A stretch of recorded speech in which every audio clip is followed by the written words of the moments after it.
Welcome to the Energy Show. I'm journalist Markham Hislop, and we're going to do a follow-up to yesterday's show, which was about Mark Carney and the Liberal Party's announcement of their energy plan. And a big part of it, yesterday was kind of an overview, but there was a big part of that plan that had to do with project approvals, which is a huge issue in the oil and gas industry. So to talk with me about that, I'm going to be talking to Shaun Fluker, a professor in the Faculty of Law at the University of Calgary. I've interviewed him many times. So welcome to the Energy Show, Shaun. Yeah, thanks for having me again, Markham. Okay, so yesterday we were talking about conventional energy and clean energy, and Carney wants to build and on and on and on. And a major issue in the past, and maybe we'll do a bit of an overview of how major energy projects get approved in Canada, because former Prime Minister Stephen Harper, Conservative Party of Canada, redid the act in what it was 2012, SIA 2012, if I remember correctly. And the Trudeau government, Liberal government, prior to him stepping down, Trudeau stepping down in January, they made some changes to it. And under Bill C-69, you'll see the industry saying we need to repeal C-69. But you and I have talked about that, and the changes under C-69 were not radical changes, were they? Yeah, I mean, I'm just going to start off. I'm going to clear the air a little bit here. It frustrates me to no end, frankly, that the narrative in this area, still centers around this idea of Bill C-69. Let's be clear. Bills die once or cease to be bills once they become statutes. And so, Bill C-69 was the bill that went through Parliament to create the Impact Assessment Act, which is what we're talking about now. And it also created the Canadian Energy Regulator, which replaced the National Energy Board. And so, the fact that even today, even in the context of this current election, we still see largely conservative circles referencing Bill C-69 and the No More Pipelines Act and this and that. And, I think even Alberta's premier makes reference to that in her list of demands. It's nonsense, right? So I needed to say that. Yeah, fair enough. That's a good way to start because many of our viewers will not be familiar with this story. It hasn't been around really in the public view, public debate for about 5 years, but it's coming back now, thanks to, in part, due to Mark Carney. So, but the act that Stephen Harper brought in 2012 set out an approval process. The changes that were made under the Environmental Impact Assessment Act were substantive, but not radical. It was more fine tuning and tinkering and trying to improve because there was a lot of criticism at the time that the changes didn't go nearly far enough. Is that correct? Well, yeah, the Harper Conservatives remodeled environmental impact at the federal level, environmental impact assessment in 2011, 2012, and they turned it into a major project-based assessment process, which is to say federal impact assessment focused primarily from that point forward, focused primarily on major projects. These are major projects largely because their impacts are likely to be significant, or their production thresholds are at a certain size, what have you. The act, the Canadian Environmental Impact Assessment, as it was known, was changed to become the Impact Assessment Act in 2019, I think it is, right? 2018, 2019. And the Impact Assessment Act, which is what we currently have, which replaced Harper's Impact Assessment Act, you're correct, is not radically different. Still major project based. The government, the federal government, the Liberal government did add a few additional considerations into what goes into a major project assessment, but the fundamental character of the Impact Assessment Act was the same as the structure that the Harper Conservatives enacted. Correct. I remember when Trans Mountain Expansion Pipeline was going through, and there was the regulatory process, and then there were all sorts of delays that had nothing to do with the regulatory process. For example, the city of Burnaby dragged its feet. There was a big fight between Kinder Morgan and the city of Burnaby because they couldn't get permits approved, and the NEB had to step in, and the city of Burnaby sued, and then the government of BC sued after the NDP were elected in 2017. And then there were indigenous communities that sued and eventually went to the Supreme Court. And the Supreme Court said, well, you haven't done your Aboriginal consultation under Section 35 of the Canadian Constitution. I mean, many of the kind of delays that the oil and gas industry that really rankles them are not necessarily built into the impact assessment process. Now, that's my take on it. What am I correct or not? What do you think?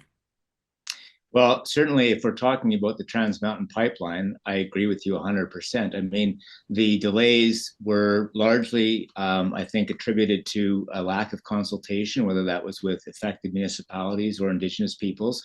There was also a significant concern with that project over the reluctance or failure of the National Energy Board, as it was at the time, to take into account the impacts of that expansion on, for example, the southern resident killer whale in the coastal waters off Vancouver. And, the regulator refused to take that into account. And so, when I hear comments like, major projects can't go forward because the regulatory process is never ending and wants to take everything into account. I mean, that's just not true. Simply not true. And the National Energy Board, as it was, never did, really take those concerns into account. And the Liberal government at the time approved the project, notwithstanding those concerns. Absolutely. Right. And then the Supreme Court told them that wasn't good enough and they had to go back and redo it. And it Well, took extra time, 9 months. I'm thinking the second time around. That's right. But the first time around, they were that approval was quashed. But then the second time around, those concerns were still not. I mean, those groups had similar concerns the second time around, and the court dismissed those applications the second time around. So Yes, that's right. I remember now. yeah. In 2018, the Canadian Energy Research Institute, which was based in Calgary, did a study comparing the oil and gas project approvals in Canada with those in the United States. And what it said was that it takes 19 months longer on average to get like a pipeline approved. And almost all of that time is down to Aboriginal consultation, which is required by the Constitution. It's not in the American Constitution, but it is in the Canadian Constitutions. You can't get around it. You can't, Mark Carney can't suddenly become prime minister on April 28th, wave a magic wand and make that Section 35 go away, right? So some of this is just baked in the cake and it's a process that has to be undertaken. Yeah, I mean, that's right. I also think some of those studies, I mean, unfortunately, there's a lot of cherry picking going on in terms of data and timeframes and all the rest of it. I personally just don't put a lot of stock into those kind of studies for that reason. It's as I've told others, one of the most unfortunate things to have happened in Canada in the environmental impact assessment context over the last 10 years is that it has become a very politicized in that sense. What should be a very scientific exercise is highly politicized, and we're seeing that. Well, frankly, this conversation is really related to that. Yeah, indeed. Well, let's get back to Carney's proposals here because he wants to declare projects of national interest. Now, when the Liberal government of Justin Trudeau was considering approving the Trans Mountain expansion project, the oil and gas industry was in full bay yelling for him to declare it of national interest, as if suddenly doing that would trigger some process in the federal legislation that would speed things up. And he said over and over publicly that we're doing this because it's in the national interest. And so I want to clear this up. Carney has raised it again. Projects of national interest. There is no legal standing in any statutes to declare something of national interest, and then that's somehow changes it? No, currently there's not. But I mean, if the Liberals were to form the next government and they were going to implement on that promise, then it would be open to them to say work that into the Impact Assessment Act, and I would envision that being some sort of discretionary cabinet process where cabinet can declare a project to be of national importance and fast track it or whatever. That I can without too much difficulty, I can envision those kind of changes being made to the Impact Assessment Act for sure. Gotcha. Okay, that's not clear in any of the backgrounders or anything that they released, but we can assume that that may be coming. But it's certainly not the case now, and that has been a misunderstanding in the public eye. Okay, now they're going to incentivize projects of national interest, and this I think is fairly bog standard federal policy. They're going to keep the current investment tax credits. They're going to finalize tax credits under development. They're going to reinforce the Canada Growth Fund. I mean, this sounds like typical federal government policy. Nothing new here. Yeah, I mean, I would agree. Yeah. Okay, so the other thing, which I think is new, is signing cooperation and substitution agreements with willing provinces, territories, and Indigenous governing bodies within 6 months of if the Liberals are elected on April 28th.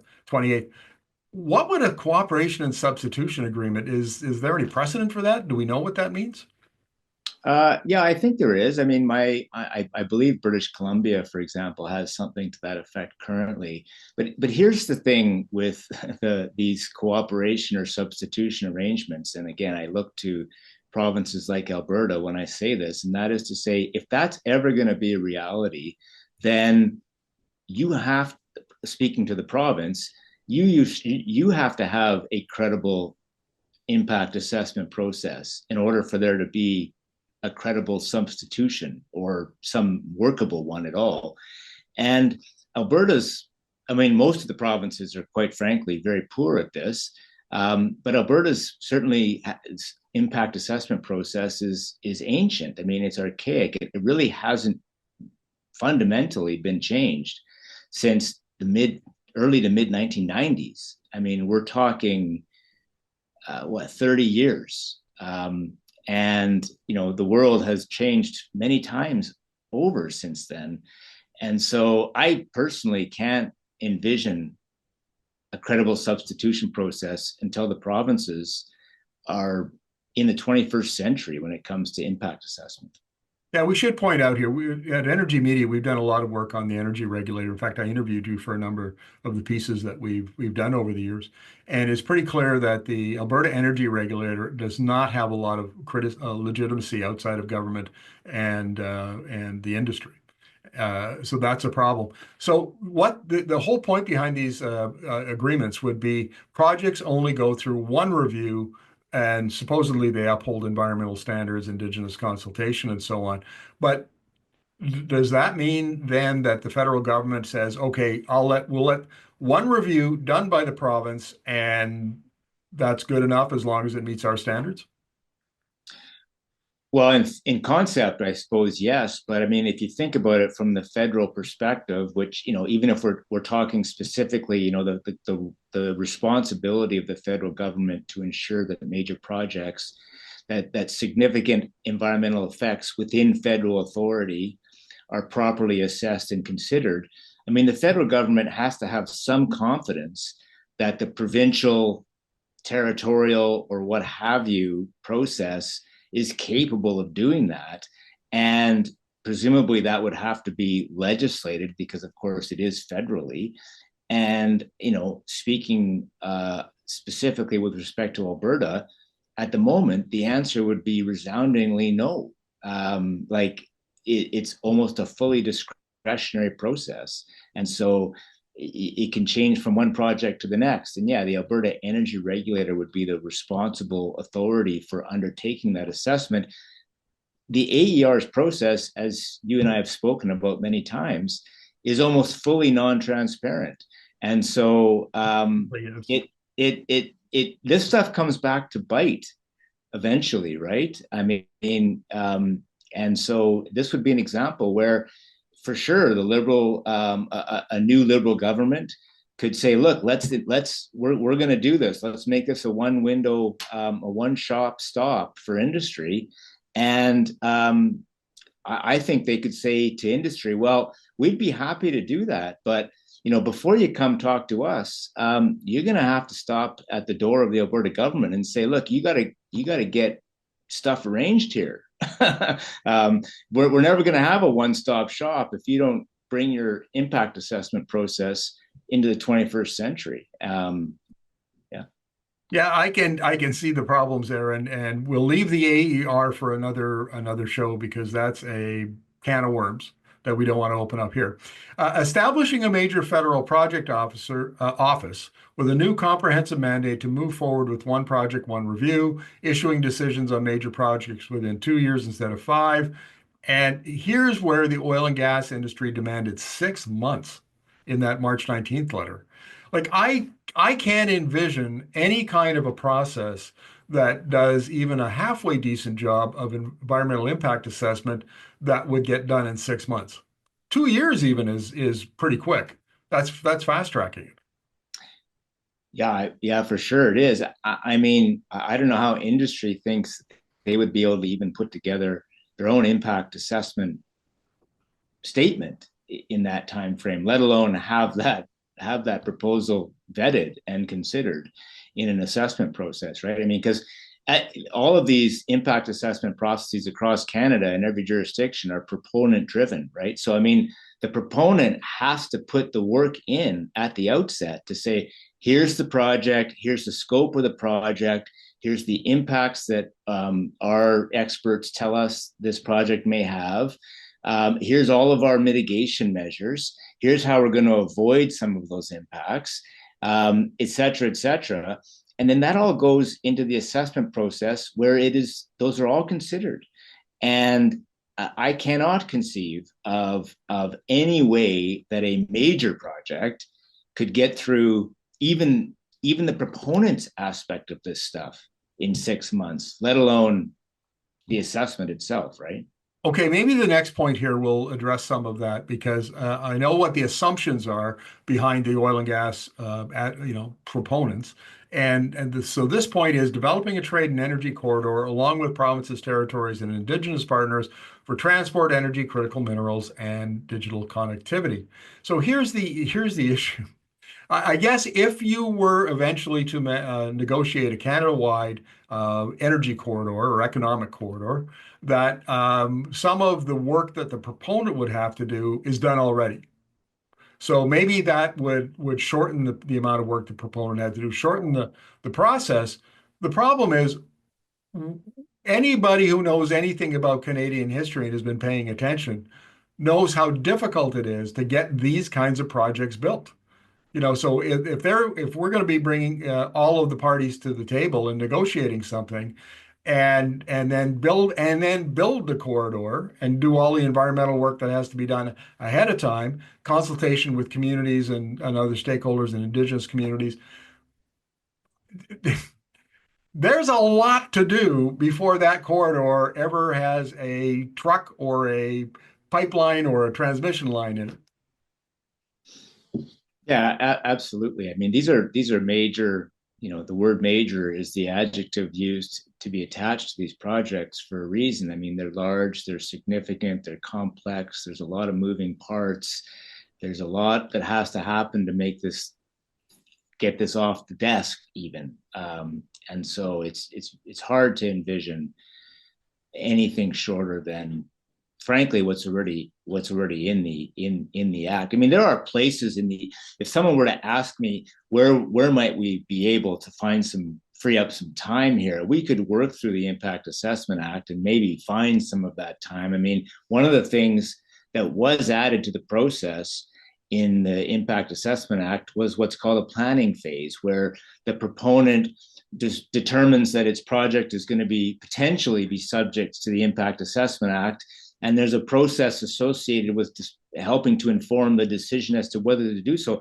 And that's another thing, now that I'm getting onto this, that is commonly misinterpreted or misconveyed in public discourse. And that is to say that the Impact Assessment Act is actually a discretionary requirement. I mean, it is open under the act that it is currently written for the federal government or the Impact Assessment Agency to decline to undertake an assessment should it choose to do so.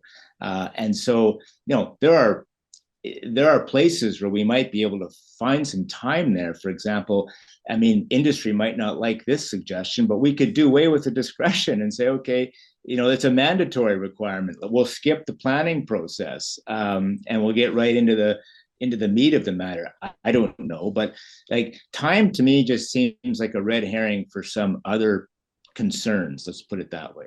Well, there seems to be a perception of the Environmental Impact Assessment Act that is just, it's unnecessarily complicated, it's unnecessarily bureaucratic, that it requires, I've seen the memes, like 50, 60 years ago, you'd have a 14-page application. And then you had an application in the 70s or 80s that was 2 or 3 inches big. And now, they're like 10 feet tall. I mean, there's just a lot of paper that gets generated.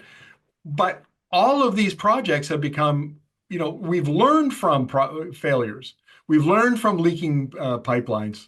We've learned from environmental impacts that have ruined or severely damaged ecosystems. All of that stuff. There's a reason for this, and I see the logic of going back and seeing where it can be made more efficient. But there aren't enough efficiencies to be gained in here, from what I understand, to make a really substantive difference in the timeline.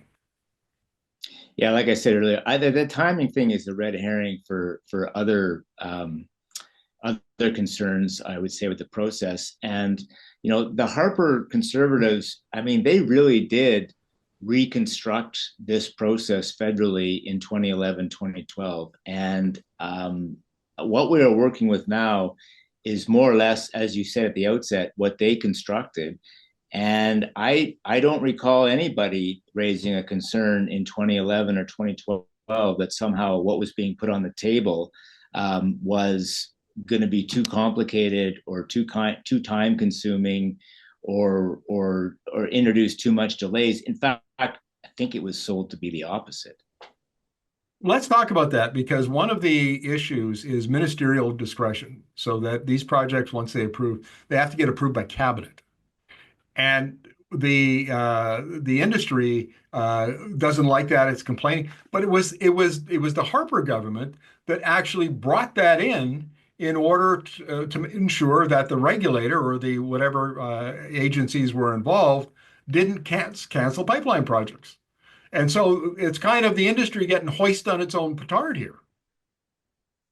Yeah, which I think goes back to one of the comments I made earlier here, which is to say, impact assessment has unfortunately become highly politicized. As such, people are drawing or making those comments or drawing conclusions on that structure based on who's in office, right?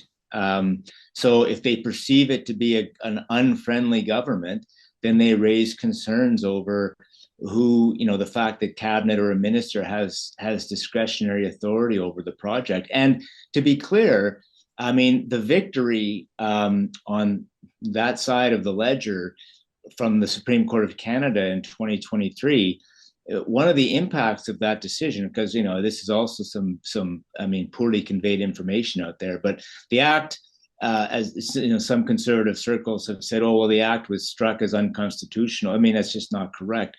The Supreme Court of Canada said that the act needed to be refined to ensure that its focus, the federal impact assessment process, was on adverse federal effects or adverse effects on federal matters. And so the federal government, they did enact those refinements, and that's what they're in the act now. And so, to the extent that, so now that federal, I guess where I was going with that is that decision-making discretion that federal cabinet has is actually now focused on federal effects, right? I mean, and so I don't know, that seems to me to be clearly within the responsibility of those elected officials. Is this the case that went to the Supreme Court that was brought by the Alberta government when it was Jason Kenney was premier before he was ousted in 2022? Because he was on Twitter the other day and he even linked to the decision and he said the exact opposite of what you said. He said that my government took the federal government to court. The Supreme Court ruled that the Impact Assessment Act was unconstitutional, and Liberal government, you guys have had the opportunity for 2 years to revise that act, and you haven't done it, yada, yada, yada. And what you're saying is that Kenny is spinning it. Well, it sounds like that to me. The Supreme Court of Canada ruled that portions of the Impact Assessment Act were unconstitutional because the federal government was, purporting to exercise its authority over in matters that were wholly within the province. And so the court said, the act needed to be revised to ensure that federal decision-making power was exercised only over federal impacts. And so those were the changes that the federal government made to the act last June, I believe it was. So Okay. those changes have been made. So I'm shocked that Mr. Kenny didn't include that in his tweet. I don't know what Mr. Kenny is referring to, but the changes were made, and that's where we are. Well, to the best of my knowledge, we're talking about the case that Jason Kenny was talking about.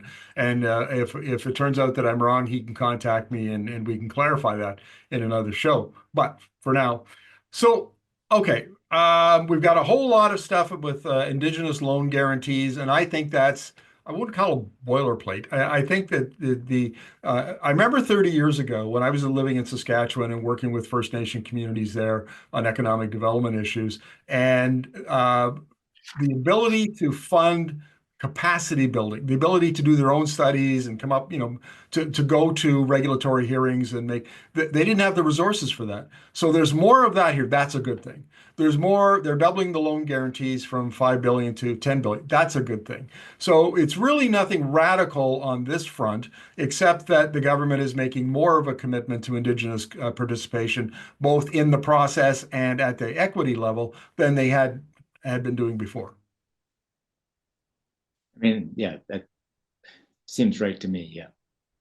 So after looking at all of this stuff and all of the, they're going to have this major federal project office. They're going to do these agreements. It looks to me like they're tinkering with the process, or plan to, if they get elected, tinker with the process, as opposed to do any radical overhaul that will please the oil and gas industry. Well, I mean, to the extent that they say we're to add some or make some changes to the Impact Assessment Act that, say, for example, gave Cabinet the discretionary authority to designate certain projects to be of national significance and maybe creating a fast-tracked time frame for them. I mean, those seem to me to be very, very likely and possible changes that a Carney government would probably implement. Are they going to reduce the current time frame from whatever it is now to 6 months? Absolutely not. They're not going to leak that. But nobody should be holding the federal government to that kind of a standard. It's wholly unrealistic, particularly in relation to major projects that have been determined to be required to undergo the assessment process. That is not necessarily a requirement, even under the current Impact Assessment Act. While I've got you here, Shaun, before I let you go, I want to raise an issue that came up in that March 19th letter from the oil and gas CEOs.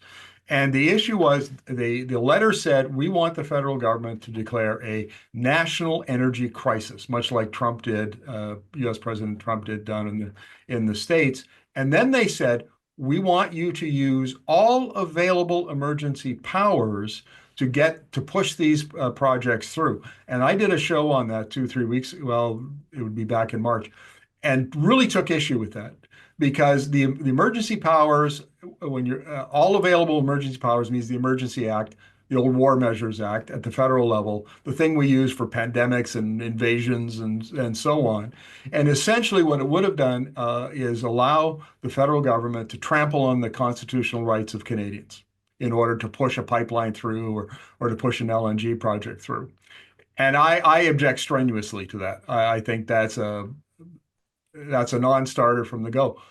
But that's what the oil and gas CEOs envisioned is required in order to get to their 6-month approval, and they're all for it. They're big proponents of this, and I'm kind of appalled. Now, am I interpreting that, their argument correctly? Well, I mean, I have a hard time envisioning the energy side of this being, a national emergency that would, qualify under the Emergencies Act. I think, to the extent the federal government thought it had that kind of authority in relation to any national emergency, that it probably would have done so in the context of COVID-19. And of course, as you know, the federal government never did trample over the authority of the provinces in that regard. In fact, the federal government, perhaps to its detriment, let the provinces more or less govern, run their course in very different ways across the country. So I don't see any precedent for the federal government taking the kind of, or exercising the kind of authority that the energy industry might be asking for here. But I guess the last thing I would note, just out of interest again, is that if we do go back to the last true national emergency that we were in as a country, one of the first things the province of Alberta did in the early days of COVID-19 was, of course, suspend environmental monitoring in the oil sands by, ministerial order. Alberta Energy Regulator was part of that as well. And so, I take those statements with all of that in mind. And I guess I have, they just, to me, just don't carry a lot of credibility because of that, unfortunately. Yeah. Well, look, Shaun, thank you very much for this. I think we've thoroughly covered what Carney is proposing, and maybe I'll have you back. I don't think the Conservative Party of Canada and Pierre Poilievre have released their comprehensive energy plan yet. Though I will say that Poilievre publicly said, I will give the energy industry all of the things they asked for in that March 19th letter, which gave me pause. But anyway, when the time comes, we'll have you back and we'll look at the Conservative energy plan. So thank you very much for this. Yeah, my pleasure. Thanks for watching the show. We are on a mission to reach 10,000 subscribers and over 1 million views. If you're enjoying the content, give us a thumbs up, share your thoughts in the comments, and subscribe to our channel. Thanks for being part of our community.